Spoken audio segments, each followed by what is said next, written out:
All right, it's muggy out already. Let's bring in the mugster himself, Pat Pagano. Good morning, Pat. Listen, yeah, you don't blame me with this stuff, that's for sure. It is muggy. It was muggy yesterday. It was building, but then all of a sudden, late in the afternoon, it seemed like in like an hour, it went from muggy to okay. This is really humid. It happened late in the afternoon, and this morning once again, it's like a wall of humidity out there. There is nothing redeeming about this weather. You can say whatever you want, and nothing at all. And I would take, and I know you differ with me here. There's not many things we differ with, folks, but he differ with you. I would take the winter over this any single day. Never, never, I know, never. I know. But I would. I'd rather go outside in 10 degrees with a wind blowing than have to go through this. And both extremes are dangerous But to the body.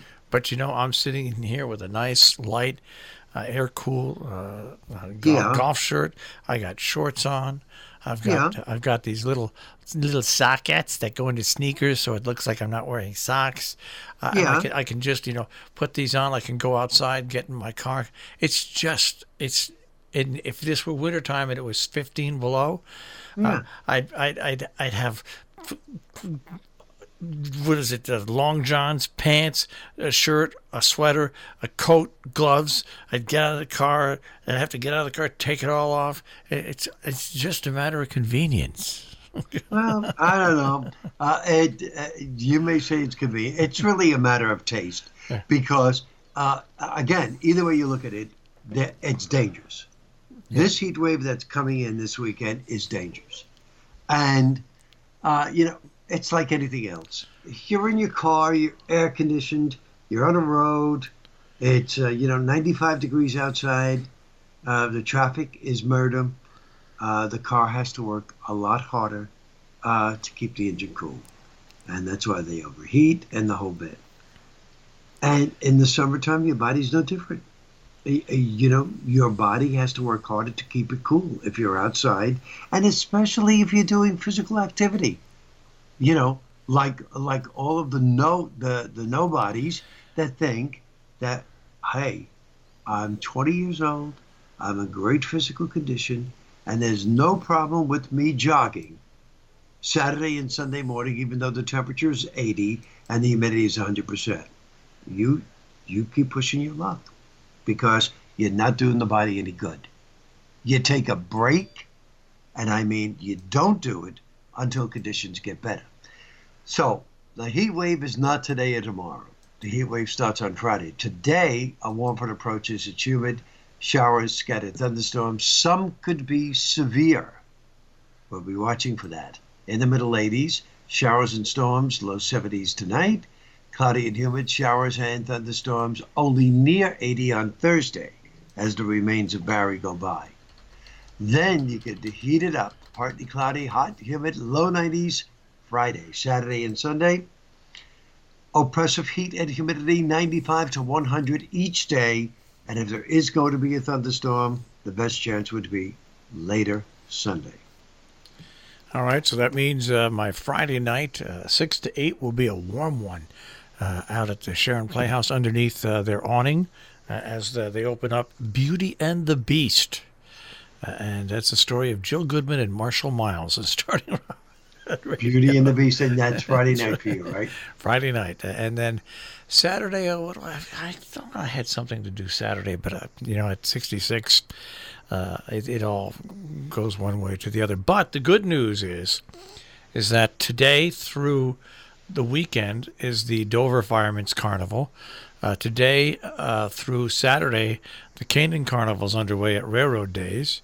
And there's a real nice fundraiser, a pulled pork palooza tonight going on in Canaan. So all these activities that are scheduled are set up with actually nice summertime weather that people, especially in the evening when you go to these carnivals in the evening where the sun isn't out and it's warm, and you can hydrate yourself and have fun. So. Well, I would. That's what I would prefer the evening. You wouldn't catch me at a carnival during the daytime, but Your temperature, by the way, Friday evening, early Friday evening, will be in the mid 80s, Oh. mid to 80s, and the humidity will be well over 50%. So the probability of perspiration will be 100%. That's correct. Well, That is correct. that'll keep people away from me on Friday then. Yeah, I would imagine so. Um, what can I say, folks? I mean, it will temper down on Monday. Front goes through on Monday with showers, thunderstorms, low 80s, and then hopefully, you know, it will be as bad Tuesday and Wednesday. Tuesday and Wednesday, we should still be, so I would say 80 to 85, and the humidity will be lower. So definitely by the middle part of next week, it will be a lot better. So that is what we are up against. All right, now, Not so thrilled, what's and about, I'm not thrilled. I got to go to the Cape. You think that's a big deal? I think you'll have fun on the Cape. I don't think so. Just thought I'd tell you that. Well, you're going with friends, right? Yeah, I still don't think I'm going to have fun. It's too hot. I'm not going to want to do anything outside and nothing. Well, is the place air conditioned where you're going to? Oh yeah, she has. It's a house. Oh, well, there you She go. has a house. So stay inside and play Parcheesi. I'd rather stay home. I know, but you can't. I know. I'd rather stay home than to drive 5 hours there and 5 hours back. All right. That's the way I look at it. Hey, to each his own. I Now, guess how I'm about going, but how about this, Pat? Our Yeah. people are going crazy. In Connecticut, there's a lake in Connecticut. I forget where it is, where a 1 foot long alligator has been spotted. Obviously, somebody had a pet alligator, alligator. and put it in the lake.